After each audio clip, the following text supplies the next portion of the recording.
and move straight into to calling our call meeting. We have a couple of agenda items, so it's now 10:28. And we'll go ahead and call this special call meeting to order in order to go through. I know that we have the agenda in place prior to going through. We had an original agenda item number 5 for an executive session, followed by item 6 for an approval of executive session. The purpose of that was to potentially interview a candidate that is not going to come in. So I would like to make a move that we remove those 2 items from the agenda unless you have an item that you feel like still needs to be discussed in that. So I would like to make a motion that we remove those from the agenda. If I could have a second on that. Second. Any discussion on it? All in favor? Motion carries there. Item 2 on our agenda is with the Georgia Department of Transportation funding assistance for repairing a slide on Twin Mountain Lakes Road. It's related to the flooding that we were discussing just a few moments ago, where we got declared. One of the particular areas that was flooded was on Twin Mountain Lakes. It's washing a portion of the road there, so we had to call in an engineer to take a look at it because of the unique no shoulder that existed between the road and was there. The engineer, after kind of providing information to us, helped us with submitting paperwork to the state in order to get emergency funding from the state to help cover the cost of that repair. And we were approved. The state approved us for, they were going to commit up to $150,000 or 70% of the total project cost through their local maintenance and improvement grant program. So they have approved us for $150,000. The engineers have provided their recommendation based on the project and the minimal impact to the environmental protection because of the lake that's there. In their recommendation for us as the county to actually contract the project, but there's one particular aspect of the project that their recommendation calls for, which is a soil nail system, and it's a unique way of putting tubes and pipes into the ground, and both vertically and horizontally, to hold and to put that into place. One area where this system was used in the past was on Jones Mountain. It was a part of the project on Jones Mountain Road a while back. They are a sole source provider. There's not another provider in our area that does that type of work. So what I would like to recommend, if you guys wanted to go with it, is that we go with our engineer's recommendations to use the sole source for that one particular portion of the project, and that the county will actually maintain the rest, which will assist us in our 30% match on that grant. By using our crews and our equipment, we can offset the additional 30% that's there.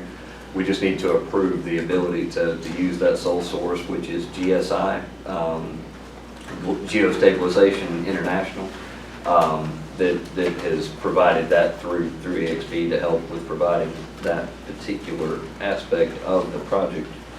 I do believe the total for that, Kirk, do you have that total by any chance right there handy? I don't see it in the.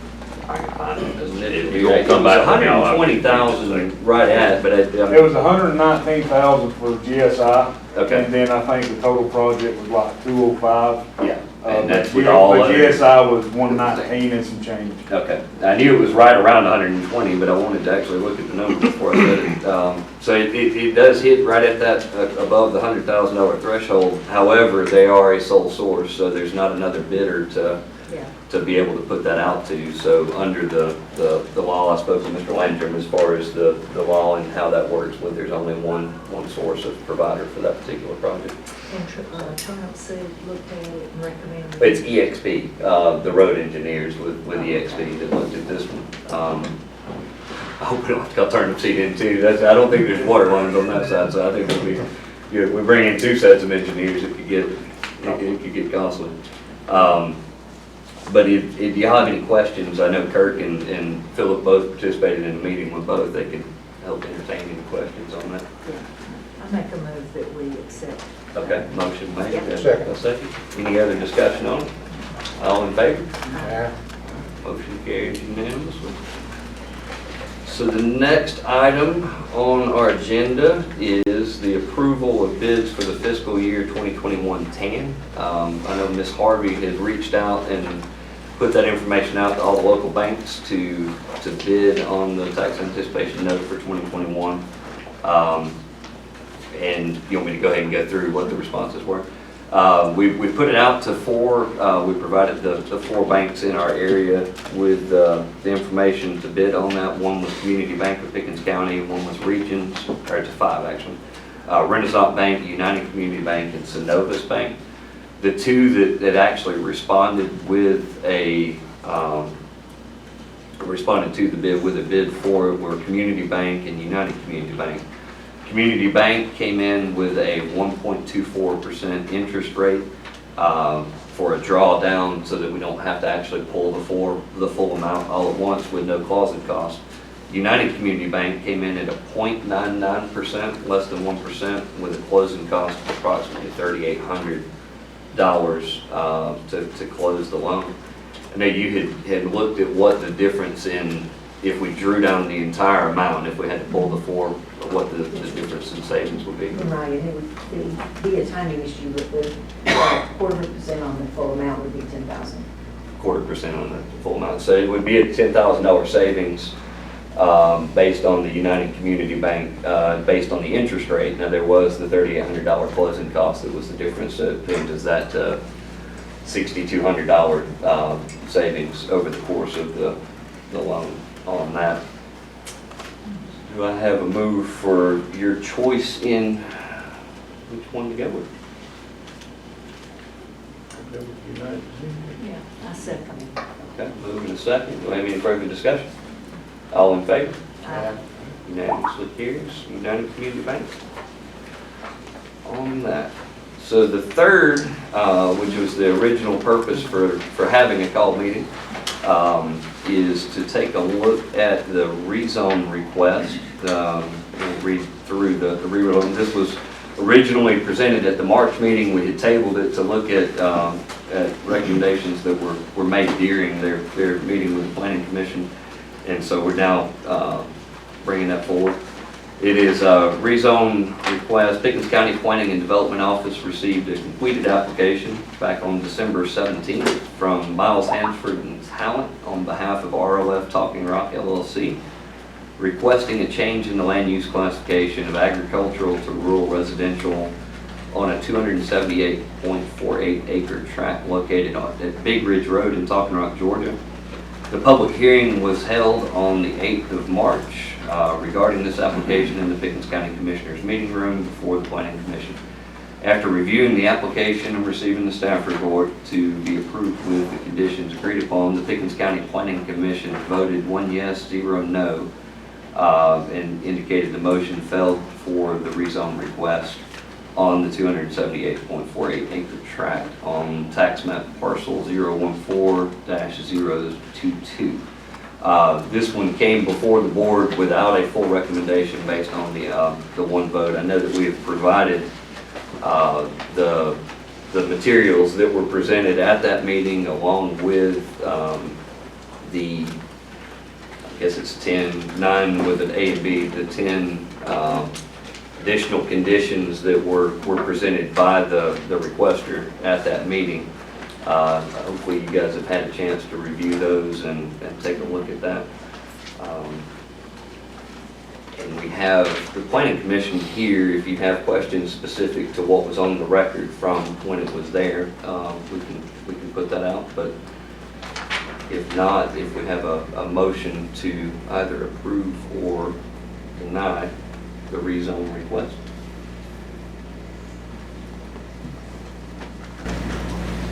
I have a question for Justin. Okay.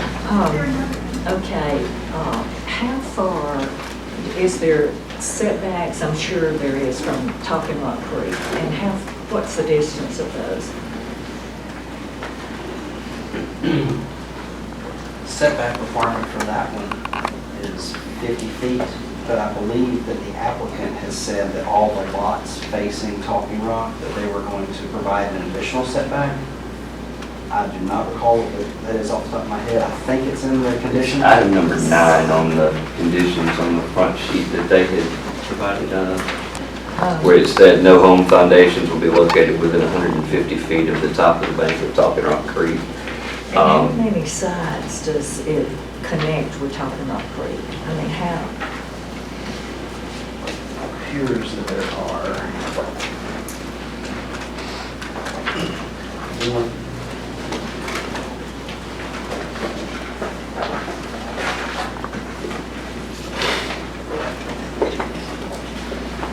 15 to 20 lots, and a couple of them barely touch, but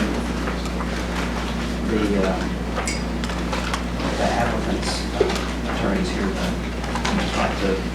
That's good. In the middle of your packet section, they're not numbered, but there is a proposal map that shows the creek bank on the one side that goes through the back portion. Sure. This may help. You get the bigger map. My eyes are Spread it not. out a little bit. Here's the site. Take a glance at the full site, you can kind of see the property layout. This is the map that shows the kind of smaller of the creek that goes on this edge. You can see it's on here. Okay.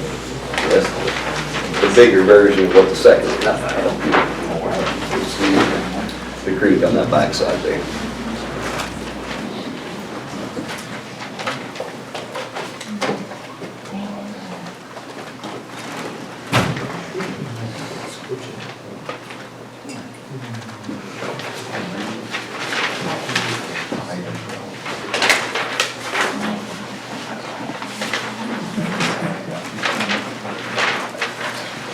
They have the luxury of seeing the large maps when we get the 8.5 by 11 version sent to us.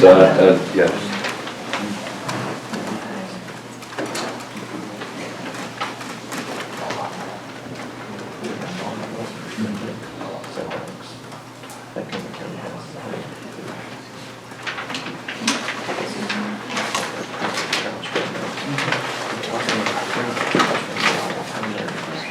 Any other questions for Justin on that?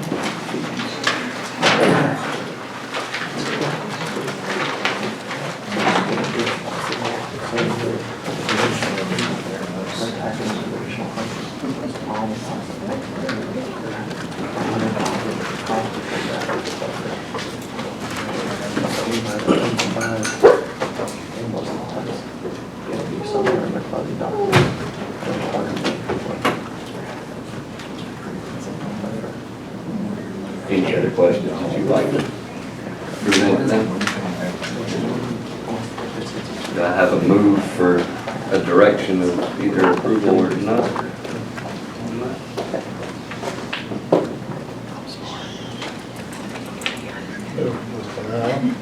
Move for not. Okay, do I have a second? Yeah, a move to deny the rezone request. Or a motion to deny.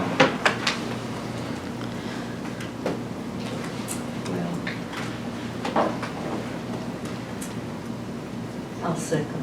Okay, so I have a move and a second. Any further discussion? All in favor? So the motion carries for denial on the rezone request of this particular project. We have removed items 5 and 6 from the agenda on the executive session. So do I have a move to adjourn our meeting? So moved. A second. Any discussion on that? Motion, we are adjourned at 10:42.